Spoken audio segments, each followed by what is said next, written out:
大家好，今天教大家做韩式辣白菜。在吃韩式料理的时候呢，这基本上是一道必备的小菜。其实自己在家做呢也非常的简单，具体的用料和配方呢，请大家看下方的文字描述或者是我的博客。首先把大白菜稍微清洗之后，从中间切成两半，放在一个大盆中。现在拿盐来腌这个白菜。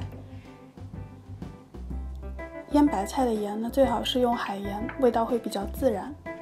把盐均匀地抹在每一片叶片之间。盐的重量大概是白菜重量的3%。撒过盐之后，把这个白菜稍微的揉搓一下，然后就放在一旁腌制，大概需要6到8个小时。到白菜的叶片变软，然后变得稍微有一点透明就可以了。在白菜腌的差不多的时候呢，来准备配料。在一个小锅之中倒入150毫升的清水和2大勺的糯米粉，开小火，边煮边用锅铲不停地搅拌，直到这个糯米粉浆变成糊状，然后中间鼓起大泡。这样变成很浓稠的糯米糊就可以关火了。趁热倒入1大勺的白糖，搅匀到这个糖完全的溶解，然后放到一旁晾凉待用。现在把这个姜去皮，用一个擦姜的工具把它磨成姜泥。再把去皮的小半个苹果也磨成泥状，转移到一个碗中。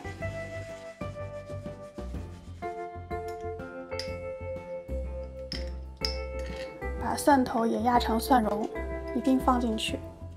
你也可以用任何其他的工具，像是料理机或者细擦板，或者用刀切，把这3样东西都处理成泥状就可以了。现在把晾凉的糯米糊倒进去，再倒入1大勺的鱼露和4大勺的韩式辣椒粉，把它搅拌均匀。这里的辣椒粉呢，一定要用这种韩式的辣椒粉，它的颜色很鲜艳，但是并不是很辣。千万不要用那种很辣的辣椒面。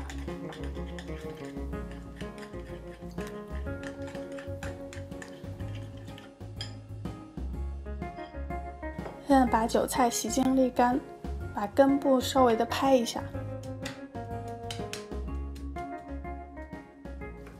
然后切成长段，放在一旁待用。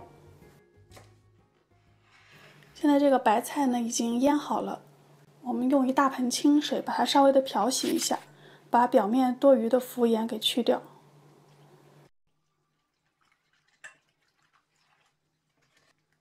这个时候你可以稍微的尝一下，让这个白菜有淡淡的咸味就可以了。如果你腌过的白菜有点太咸呢，可以用清水多洗几次。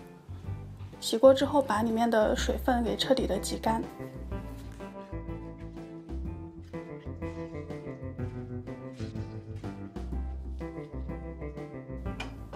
现在把之前切好的韭菜段和拌好的辣椒糯米糊给拌在一起。现在就可以开始腌制了。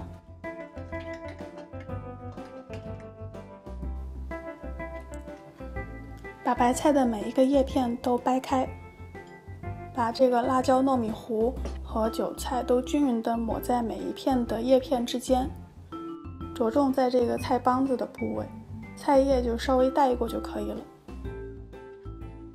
一定要每一个叶片之间呢都均匀地抹到这个辣椒糊。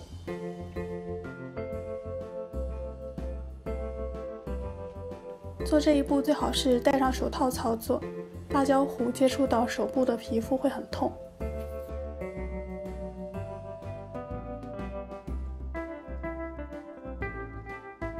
最后把菜叶给包起来。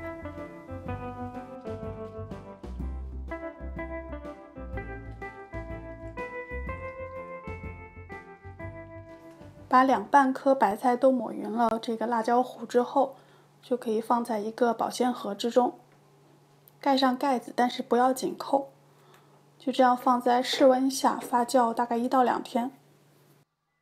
1到2天之后，你会发现这个盒底出现了一些清澈的液体，然后这个白菜闻起来有一点那个发酵的香味儿，就说明它有成功的发酵。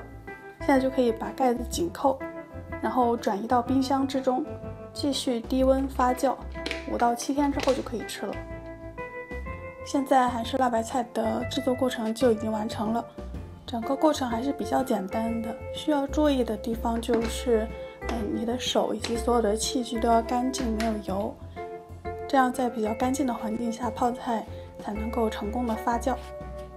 这是已经发酵过7天之后的样子，闻起来已经有比较浓郁的酸香味了。取出来切成段就可以上桌了。如果是要直接当成小菜吃，那么在冰箱里面发酵7天是最合适的。这个时候吃起来呢有比较明显的酸味，但是酸味并不会太重，吃起来非常爽口。如果再继续放在冰箱里面发酵，这个辣白菜的酸味会越来越重，菜叶也会变得越来越软。当2个星期之后呢，这个泡菜基本上它的酸味会达到顶峰，这个时候就很适合拿来入菜，比如说做成辣白菜炒五花肉，或者是泡菜汤都可以。希望大家喜欢这道很经典的韩式辣白菜，谢谢大家的收看。